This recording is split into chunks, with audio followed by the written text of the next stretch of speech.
10 news బులెటిన్లో ముందుగా headlines.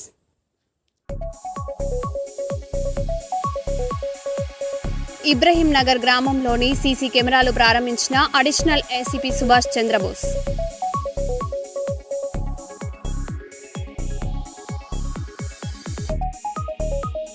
కర్నూలులో మెగా కార్డన్ సెర్చ్ ఆపరేషన్ వజ్రప్రహర్లో విస్తృత తనిఖీలు.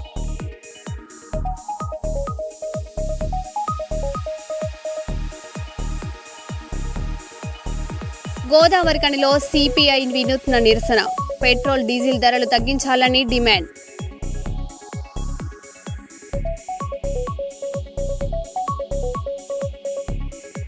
మంత్రాలయంలో ప్రియుడి ఇంటి ముందు ప్రియురాలి బైఠాయింపు, పెళ్లి చేసుకోవాలని డిమాండ్ చేస్తున్న శశికళ.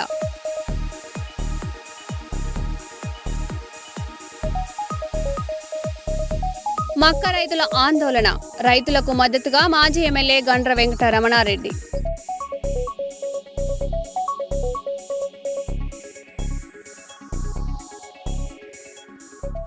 ఇక వివరాల్లోకి వెళ్తే, ఇబ్రహీం నగర్ గ్రామంలో ఏర్పాటు చేసిన సీసీ కెమెరాలను sarpanch Mulakala Vajravva, additional ACP Subhash Chandrabose, SI Chandramohan ప్రారంభించారు. గ్రామాల్లో నేరాల నివారణకు సీసీ కెమెరాలు ఎంతో ఉపయోగపడతాయని అధికారులు తెలిపారు. ప్రతి ఒక్కరూ తమ ఇళ్ల వద్ద సీసీ కెమెరాలు ఏర్పాటు చేసుకోవాలని గ్రామ ప్రజలకు సూచించారు. అనుమానాస్పద ఘటనలు గమనిస్తే వెంటనే 100కు సమాచారం ఇవ్వాలని, దోషులపై చట్టపరమైన చర్యలు తీసుకుంటామని పేర్కొన్నారు. ఎంత ఇంపార్టెంట్ అనేది మీ అందరికీ తెలుసు. సీసీ కెమెరాలు ఉన్నట్లయితే సక్సెస్ అయింది. దొంగతనమైన 24 గంటల లోపే మేము దాన్ని డిటెక్ట్ చేసి ఆ విషయంలో మేము సక్సెస్ అయినాం. రీసెంట్గా కూడా మా దగ్గర ఒకటి మర్డర్ కేసు కూడా జరిగింది. మీ అందరికీ తెలిసే ఉంటుంది, చూసే ఉంటారు పేపర్లో కూడా.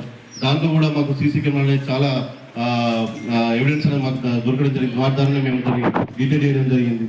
కాబట్టి మీరు మీ బాధ్యతగా ఎన్నో ఖర్చులు అవుతున్నాయి, ఎన్నో పండుగలు చేస్తున్నాం, ఎన్నో దావతులు చేస్తున్నాం, వేలు ఖర్చు పెడుతున్నాము. ఇది కూడా మీ బాధ్యతగా మా ఇంట్లో మా పని అనుకొని మీరు రెస్పాన్సిబిలిటీ తీసుకొని మీ ఇంట్లో కూడా 20,000 నాకు కాదనుకొని ఒక సీసీ కెమెరాలు అనేది పెట్టుకునే ఒక పని చేయాల్సిందిగా నేను కోరుచున్నాను. మీ అందరూ కూడా ప్రతి ఇంటికి కూడా సీసీ కెమెరా అనేది పెట్టుకోండి. అది చాలా సెక్యూర్డ్. ఇంకా ఏ ఇంట్లో చిన్న పెళ్ళికి వచ్చిన పిల్లలు ఉంటారు, చాలామంది ఆడపిల్లలు కూడా ఇంట్లో ఉంటుంటారు. మనము ఏదో పని మీద. కర్నూలు జిల్లా మంత్రాలయం మండలం సుగూర్లో ప్రియుడి ఇంటి ముందు యువతి బైఠాయించింది. 4 ఏళ్లుగా ప్రేమ పేరుతో శారీరకంగా వాడుకొని ఇప్పుడు పెళ్లికి నిరాకరిస్తున్నాడని మురళిపై శశికళ ఆరోపించింది. 2 సార్లు గర్భస్రావం చేయించాడని కూడా పేర్కొంది. కులాలు వేరు కావడంతో ప్రియుడి కుటుంబ సభ్యులు పెళ్లికి అడ్డుకుంటున్నారని, పెళ్లి జరిగే వరకు ఇంటి ముందు నిరసన కొనసాగిస్తానని శశికళ స్పష్టం చేసింది.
పిల్లలకి పోలీసులు పట్టిస్తాం.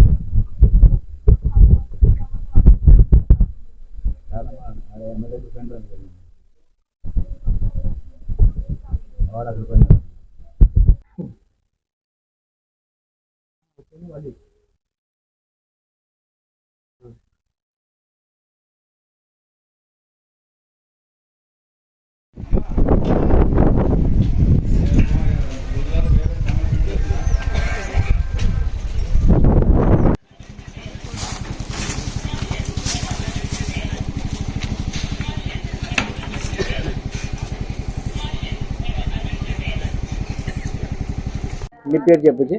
నా పేరు శశికళ, సుగూరు మంత్రాల మండలం. నేను మురళన్న అబ్బాయి ఇష్టపడుతున్నాను. మీ పేరు చెప్పండి. నా పేరు శశికళ. మా నాన్న పేరు ఆనంద్, అమ్మ పేరు లక్ష్మి. మేము 6 అక్క చెల్లెళ్ళము. నేను లాస్ట్ కూతురు. నేను మురళన్న అబ్బాయిని ఇష్టపడుతున్నాను. ఆయన నన్ను చేసుకోని అంటున్నాడు. వాళ్ళ తల్లిదండ్రులు భయపడి కులం క్యాస్ట్ అని నన్ను చేసుకోని అంటున్నాడు.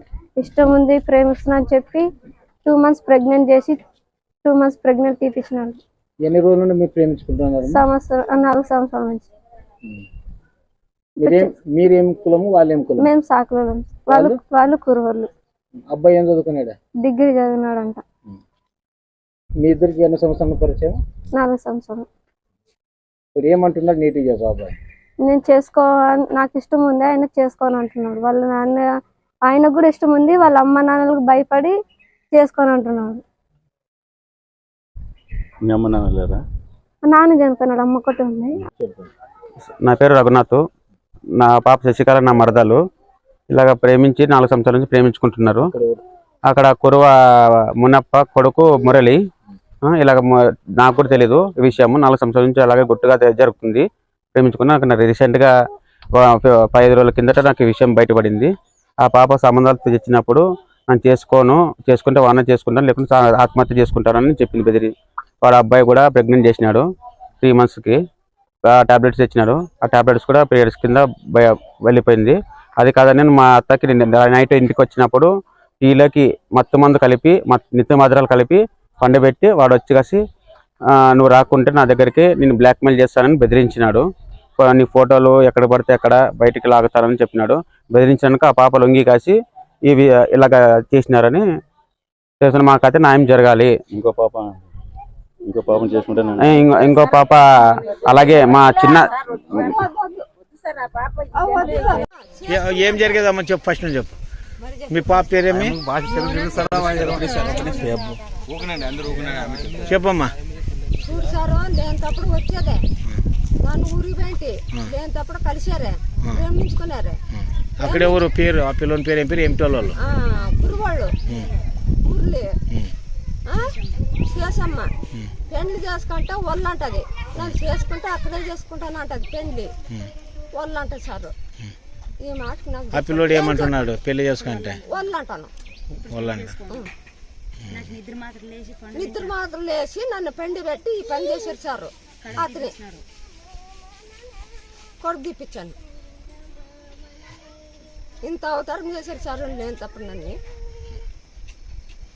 ఇప్పుడు ఏం కోరుకుంటున్నావు నీ కూతురికి? నువ్వు నా కూతురికి ఏం చెప్పుంటే ఆ పిల్లగంతా తాళగట్టి ఇవ్వాలన్నాను. వాళ్ళ పెద్దలు ఏమంటున్నారు? పెద్దలు రారు, దాయబెట్టుకున్నారే. ఏం జరిగేదమ్మా చెప్పు. ఫస్ట్ నుంచి చెప్పు. మీ పాప పేరేమి? చెప్పమ్మా. చూడు సారు, లేనప్పుడు వచ్చేదే, నన్ను ఊరికి పెట్టి లేనప్పుడు కలిసారే, ప్రేమించుకున్నారే. అక్కడ ఎవరు పేరు? ఆ పిల్లని పేరు ఏం పేరు? ఏమిటి వాళ్ళు? కురువాళ్ళు ఊర్లే చేసమ్మ. పెండ్లి చేసుకుంటే వాళ్ళు అంటది, నన్ను చేసుకుంటే అక్కడే చేసుకుంటాను అంటది. పెండ్లి వాళ్ళు అంటది సార్. ఈ మాటకి నాకు. ఆ పిల్లోడు ఏమంటున్నాడు? పెళ్లి చేసుకుంటే వాళ్ళు అంటాను. నిద్ర మాత్రం లేచి నన్ను పెండి పెట్టి ఈ పని చేశారు సార్. అతని కొడుకు తీపిచ్చాను. ఇంత అవతారం చేశారు సార్ నేను తప్ప నన్ను. ఇప్పుడు ఏం కోరుకుంటున్నావు నీ కూతురికి నువ్వు? నా కూతురికి అని చెప్పుంటే అంత ఆ పిల్లగంతా తాళగట్టి ఇవ్వాలి నన్ను. వాళ్ళ పెద్దలు ఏమంటున్నారు? పెద్దలు రారు, దాయపెట్టుకున్నారే. జయశంకర్ భూపాలపల్లి జిల్లా రేగొండ మండలం లింగాల గ్రామంలో మక్క కొనుగోలు నిలిచిపోవడంతో రైతులు రోడ్డుకెక్కారు. రోజుల తరబడి మిల్లు వద్ద ట్రాక్టర్లతో వేచి చూస్తున్నా కొనుగోలు చేయకపోవడంతో రైతులు ధర్నాకు దిగారు. ఈ ఆందోళనలో మాజీ ఎమ్మెల్యే గండ్ర వెంకట రమణారెడ్డి పాల్గొని రైతులకు మద్దతు తెలిపారు. ట్రాక్టర్ల కిరాయిలతో భారీ నష్టం జరుగుతోందని రైతులు ఆవేదన వ్యక్తం చేస్తుండగా వెంటనే కొనుగోలు ప్రారంభించాలని డిమాండ్ చేశారు.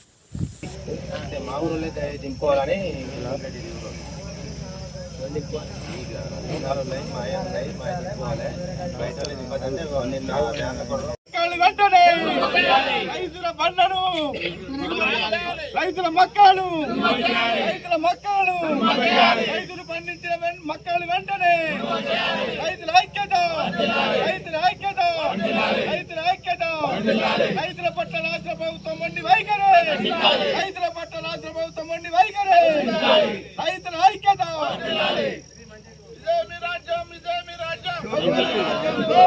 మళ్ళీ మీ పోలీస్ స్టేషన్ కూడా కూర్చుంటారు ఆడ కూర్చుంటే ట్రాఫిక్ ఫుల్ అయిపోతుంది. బాధ్యత తీసుకుంటాం పక్కా. ఆయన పోలీస్ చేసిన 10 సార్లు పెడతారా? 7 సార్లు చేసిన ఆడ మాట్లాడిన ఇదే విషయం. కలెక్టర్కి ఇదివరకు చెప్పొచ్చిన ఇది పోతానా ఇది ప్రాబ్లం ఉన్నదని చెప్తే సార్ నేను ఎప్పుడో పంపుతున్నాను అన్నాడు. మళ్ళీ గదే కావచ్చు అని ఇస్తాడు ఆయన పని ఆయన అయిపోతుంది సార్. దయచేసి మేము చట్టాలు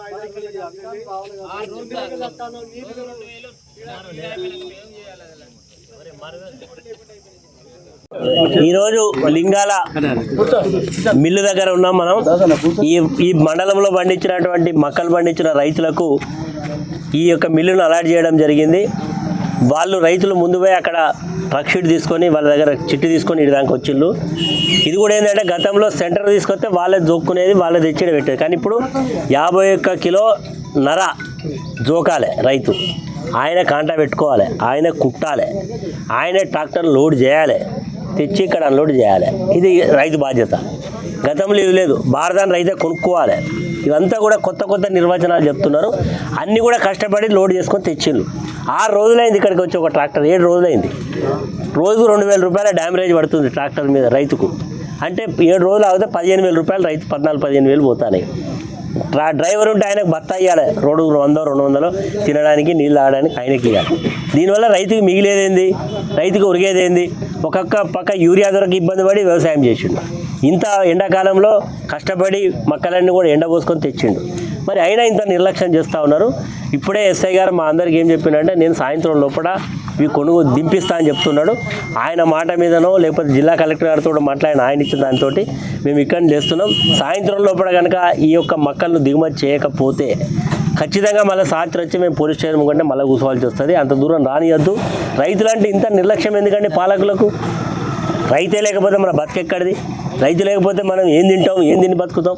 ఇంత ఇంగితమైనటువంటి ఆలోచన లేకుండా వ్యవహారం చేయడం మంచి పద్ధతి కాదు. రైతులంటే ఇంత నిర్లక్ష్యంగా వ్యవహరించడం కూడా సరైన పద్ధతి కాదని ప్రభుత్వాన్ని హెచ్చరిక చేస్తున్నాం. ఇలాంటి పరిస్థితులు ఉత్పన్నం కాకుండా చూడాల్సిన బాధ్యత జిల్లా యంత్రాంగం పైన ఉంటుంది. జిల్లా యంత్రాంగం స్పందించాలి. ఇంత మొత్తం వ్యవస్థ ఉన్నది. మరి పాపం ఎక్కడైనా కూర్చోగా పోలీసులు మాత్రం ముందొస్తారు. మరి ఎవరు మన జిల్లా యంత్రాంగం అయితే ఎవరు కనబడతలేరు. ఇప్పటికైనా బాధ్యతతో వివరించమని విజ్ఞప్తి చేస్తూ రైతులను ఆదుకోమని కోరుకుంటూ, ఇప్పటికే రైతులు చాలా వీటికి వచ్చినాయి 25%, 75% ఆల్రెడీ మిడిల్ మెన్కి అమ్ముకున్నారు, దళారులకు అమ్ముకున్నారు. 1800, 1850కి అమ్ముకున్నారు ఆల్రెడీ. ఇది మిగిలింది కొద్దిమంది రైతులే. వీళ్ళనైనా ఆదుకోమని చెప్పి ఈ సందర్భంగా ప్రభుత్వాన్ని డిమాండ్ చేస్తుంది. తిరుమలలో శ్రీవారి దర్శనానికి వచ్చిన సామాన్య భక్తులు తీవ్ర ఇబ్బందులు ఎదుర్కొంటున్నారు. ఒకవైపు ఎండ తీవ్రత, మరోవైపు క్యూ లైన్లలో పనిచేయని ఫ్యాన్లతో భక్తులు ఉక్కిరిబిక్కిరి అవుతున్నారు. ముఖ్యంగా చిన్నపిల్లలు, వృద్ధులు తీవ్ర అసౌకర్యానికి గురవుతున్నారని భక్తులు ఆవేదన వ్యక్తం చేస్తున్నారు. కోట్లాది ఆదాయం వస్తున్నప్పటికీ కనీస సౌకర్యాలు కల్పించడంలో టీటీడీ విఫలమైందనే విమర్శలు వినిపిస్తున్నాయి. పాడైన ఫ్యాన్లు వెంటనే మరమ్మతు చేసి తాగునీరు అదనపు కూలర్లు ఏర్పాటు చేయాలని భక్తులు డిమాండ్ చేస్తున్నారు.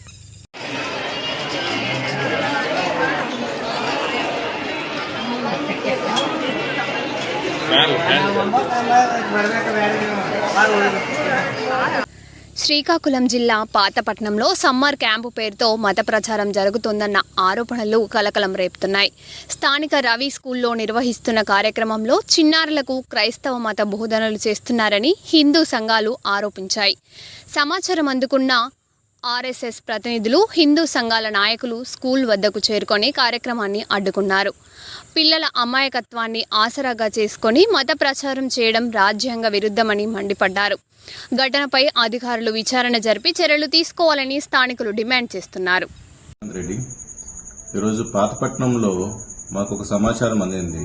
అదేంటంటే స్కూల్లో సమ్మర్ క్యాంప్ అనే ఒక ముసుగులోన చిన్నపిల్లలని ఏమొచ్చి ఒక టార్గెట్గా తీసుకొని వాళ్ళని మత ప్రచారంకి వైపు ప్రోత్సహిస్తున్నారని తెలిసింది. ఈ సంస్థ ఏదైతే ఉందో ఎగేప్ చైల్డ్ ఇవాంగలిజం అని చెప్పేసి సంస్థ ఉంది. ఈ సంస్థ టార్గెట్ ఏంటంటే చిన్నపిల్లలకి లక్ష్యంగా తీసుకొని వాళ్ళని క్రిస్టియానిటీ వైపు నుంచి తీసుకోవాలి అనేసే వాళ్ళ ఉద్దేశం, ముఖ్య ఉద్దేశం. మీరు ఇక్కడ చూస్తుంటే లిటిల్ సోల్జర్స్ క్యాంప్ అని చెప్పేసి అన్నారు. ఇందులో మీరు చూసుకున్నారనుకోండి, ఇలాంటి పుస్తకాలు ఇచ్చి చిన్న చిన్న పిల్లలకి ఏమొచ్చేసి మత బోధం అంటే క్రిస్టియన్ మతం వైపు ఏం మొగ్గు చూపేలాగా చేస్తున్నారన్నమాట.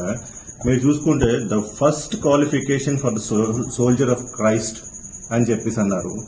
ఇది మాకు అంతేకాకుండా ఈ సమ్మర్లో ఉన్న వాళ్ళకి ఎవరు మరి పర్మిషన్ ఇచ్చారో తెలియదు స్కూళ్ళల్లో పెట్టడాలనేసి. చిన్నపిల్లలండి, చిన్నపిల్లల వైపు వాళ్ళకి ఏం తెలుస్తుంది మతం కోసం ఏమొచ్చి వీళ్ళు ప్రేరేపించి వాళ్ళ మనసుల్లోన వాళ్ళ మైండ్లో ఏమొచ్చేసి గుచ్చుతున్నారన్నమాట క్రిస్టియానిటీ కోసం. మీరు చేసుకోండి, మీ మత ప్రచారం ఎక్కడైనా చేసుకోండి, మేము ఎవరిని కాదంటలేదు. ఎందుకంటే ఇది డెమోక్రసీ ఉంది, మన అందరికీ రాజ్యాంగబద్ధంగా ఉంది. మీరు చర్చిల్లో చేసుకోండి.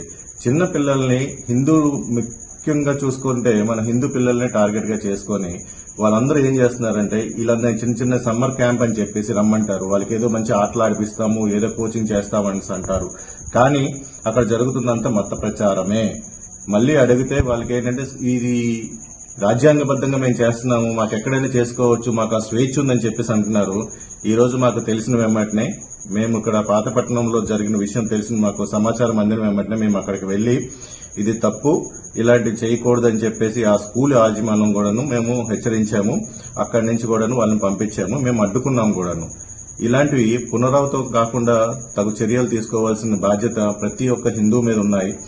ఎక్కడైనా ఇలాంటివి జరిగితే మటుకు ముఖ్యంగా స్కూల్లో మీరు చేసుకోండి, మీ చర్చిలో మీరు చేసుకోండి, ఎవరు వద్దంటలేదు, లేకపోతే మీ మసీదుల్లో మీరు చేసుకోండి. కానీ హిందూ పిల్లలే టార్గెట్ గా మీరు ఇలా చేయడం అది ఎంతవరకు సమంజసమని మీరే తెలుసుకోవాలి. దానికోసం రానున్న రోజుల్లో కూడాను అందరూ మేలుకోవాలి. ప్రతి ఒక్క హిందువులు కూడాను సంఘటితం అవ్వాల్సిన ఆవశ్యకత ఎంతైనా ఉంది. లేకుంటే ఇలాంటి రేపొద్దున కొంతమంది పిల్లలు ఉన్నారు, రేపొద్దున ఇది ప్రతి స్కూల్లో జరుగుతుంది. స్కూళ్ళల్లో ఇలా మత ప్రచారం చేసే వాళ్ళని హరికట్టాల్సిందే. నేను ఆల్రెడీ డీఈఓ గారు కూడా చెప్పాను. డీఈఓ గారు అన్నారు మాకు అలాంటి పర్మిషన్ లేవండి, సమ్మర్ క్యాంప్ లేదంటే ఏమైనా చేసుకుంటే ఎవరైతే ఫెయిల్ అయిపోయారో, ఎవరైతే 10th క్లాస్ ఫెయిల్ అయిపోయారో వాళ్ళ కోసం అయితే కోచింగ్ అయితే పెట్టుకోమని చెప్పాము. కానీ ఇలా మత ప్రచారాలకి ఇలాంటి దీనికైతే మేము పర్మిషన్ ఇవ్వలేదు అనేసి అన్నారు. ఈ రోజు మాకు తెలిసిన వెంటనే మేము అడ్డుకున్నాము. ఇలాగా ప్రతి చోట అడ్డుకోవాల్సిన బాధ్యత మన అందరిపైన ఉంది. వాళ్ళు మత ప్రచారం చేసుకోవాలంటే వాళ్ళకంటూ ఒక చర్చిలు ఉన్నాయి, అక్కడ చేసుకునేయండి, ఎవ్వరూ వద్దనట్లేదు. లేకపోతే వాళ్ళ మసీదులు ఉంటాయి, అక్కడికి వెళ్లి వాళ్ళు చేసుకోమండి. బలవంత మత మార్పిడి కోసం కూడాను సుప్రీంకోర్టు ఆర్డర్ ఇచ్చేసింది, అది చేయకూడదని చెప్పేసి. అయినప్పటికీ కూడాను ఇలా విచ్చలవిడిగా చేయడం ఇది ఎంతవరకు సమంజసమో మా క్రిస్టియన్ సోదరులకే వాళ్ళకి విజ్ఞతకే వదిలేస్తున్నాను. దయచేసి ఇలాంటి పునరావృతం కాకుండా చూసుకోవాల్సిన బాధ్యత. మాజీ ఎంపీ టీజీ వెంకటేష్ జన్మదిన వేడుకలను కర్నూలులో ఆయన అభిమానులు ఘనంగా నిర్వహిస్తున్నారు. జీసస్ సోల్జర్స్ మినిస్ట్రీస్ ఆధ్వర్యంలో టీజీ వెంకటేష్ పుట్టినరోజు పురస్కరించుకొని సేవా కార్యక్రమాలు చేపట్టారు. కలెక్టర్ కార్యాలయం మరియు ప్రభుత్వ ఆసుపత్రి ఆవరణలో ఉన్న అన్నా క్యాంటీన్లో ఈరోజు పేదలకు ఉచితంగా భోజన టోకెన్లు, అరటి పండ్లు పంపిణీ చేశారు. కర్నూలులో ఎంతగానో అభివృద్ధి చేస్తున్న టీజీ వెంకటేష్ పుట్టినరోజు సందర్భంగా సేవా కార్యక్రమాలు చేయడం సంతోషంగా ఉందని జీసస్ సోల్జర్స్ మినిస్ట్రీస్ వ్యవస్థాపక అధ్యక్షుడు రవికుమార్ తెలిపారు.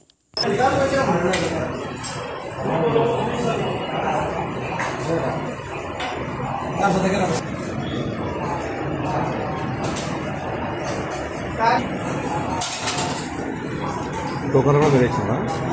టోకన్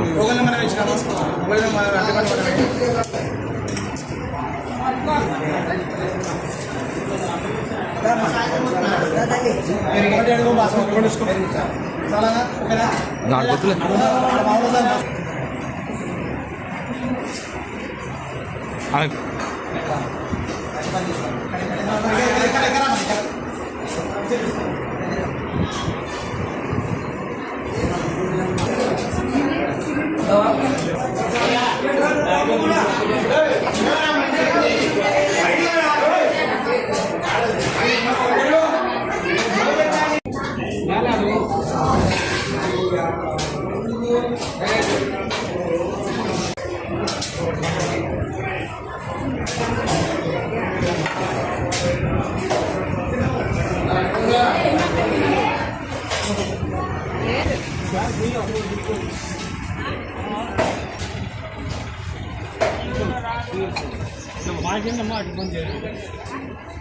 ఈరోజు ఫ్రీ ఏం కాదు.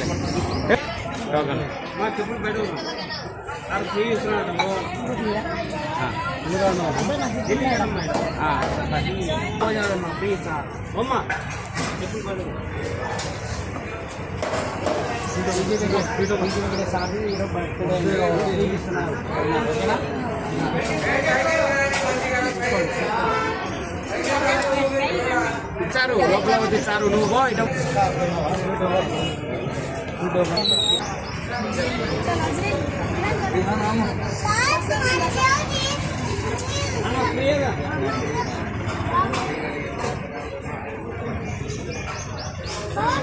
మినిస్ట్రీస్ ఆధ్వర్యంలో జనరల్ హాస్పిటల్లో తెలుగుదేశం పార్టీ తరఫున స్థాపించబడిన అన్నా క్యాంటీన్లో పేదలకు గవర్నమెంట్ ఏర్పాటు చేసినటువంటి ఈ అన్నదాన కార్యక్రమంలో మా వంతుగా జీసస్ సోల్జర్స్ మినిస్ట్రీ తరఫున ఫౌండర్ జి రవికుమార్ ఆధ్వర్యంలో పండ్లు పలహారములను ఇవ్వడం జరిగింది. ఈ కార్యక్రమంలో పాల్పంపులు పొందినందుకు మాకు సంతోషంగా ఉంది. పెద్ద ఆయన టీజీ వెంకటేష్ గారి బర్త్డే సందర్భంగా ఈరోజు జీసస్ సోల్జర్స్ మినిస్ట్రీ స్వచ్ఛంద సేవా కార్యక్రమం జరిగిస్తున్నాము. ఆ భాగంలోనే మన కర్నూలులో అన్నా క్యాంటీన్, మనకు కలెక్టర్ ఆఫీస్ దగ్గర ఉన్న అన్నా క్యాంటీన్, జనరల్ హాస్పిటల్ ఉన్న అన్నా క్యాంటీన్ ని వారికి మేము టోకన్స్ కట్టి డబ్బు కట్టి వారి దగ్గర మన చంద్రబాబు చేసిన మంచి కార్యక్రమాన్ని మేము కూడా ఈ బర్త్డే సెలబ్రేషన్ ఈ అన్నా క్యాంటీన్ లో మేము జరుపుకోవాలని ఆలోచించి ఇక్కడ వచ్చిన పేషెంట్స్ కు, ఇక్కడ వచ్చిన ప్రజలందరికీ మేము టోకన్స్ ఇచ్చి వారికి ఒక స్వీట్ బనానా కూడా మేము వాళ్ళకు ఇచ్చి ఈ కార్యక్రమం చేసుకుంటున్నాం. ఎందుకంటే మన టీజీ వెంకటేష్ గారు పెద్ద ఆయన బర్త్డే సందర్భంగా ఈ కార్యక్రమం అంతా మేము చేస్తున్నాం. ఎందుకంటే ఆయన మంచి వ్యక్తి, ఆయన దాన్ని బట్టి మీ కార్యక్రమాలని మొదలు పెడుతున్నాం. కల్లూరు మండలం పెద్దపాడు గ్రామం నుంచి నాగలాపురంకు వెళ్లే రహదారికి రాకపోకలు ఇబ్బందులు కలిగే విధంగా జరిగింది. పెద్దపాడు గ్రామంలో జెడ్పీ హై స్కూల్ ఎదురుగా రహదారికి పెద్ద గుంత తవ్వడంతో అంతరాయం కలగడంతో వాహనాలు నిలిచిపోయాయి. కల్లూరు మండల ఎంఆర్ఓ అక్కడికి చేరుకొని పరిష్కరించే దిశగా చర్యలు తీసుకున్నారు.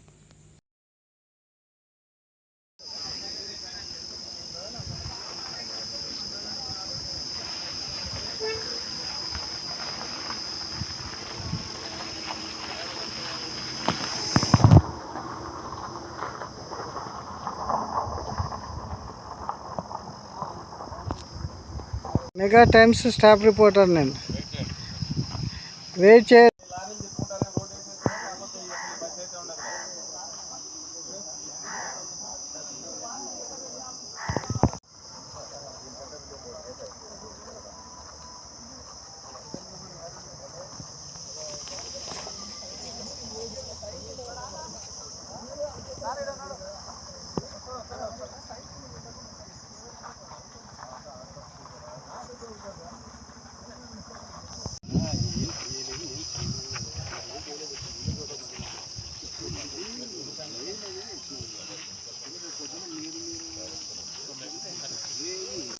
బీహార్లోని సమస్తీపూర్ జిల్లా షాహుపూర్ పటౌరి రైల్వే స్టేషన్లో తల్లి ప్రేమకు నిదర్శనంగా నిలిచే ఘటన చోటు చేసుకుంది. పట్టాలు దాటుతున్న సమయంలో అకస్మాత్తుగా గూడ్స్ రైలు రావడంతో 3 పిల్లలు 2 చిన్నారులు ప్లాట్ఫామ్ గోడకు హత్తుకొని ప్రాణాలు దక్కించుకున్నారు. ఈ సమయంలో ఓ తల్లి తన పిల్లలను గుండెలకు హత్తుకొని కింద దాచిపెట్టి రక్షణగా నిలిచింది. ప్రాణాపాయం ఎదురైన పిల్లలను కాపాడిన ఆ తల్లుల ధైర్య సాహసాలు అందరినీ భావోద్వేగానికి గురిచేస్తున్నాయి.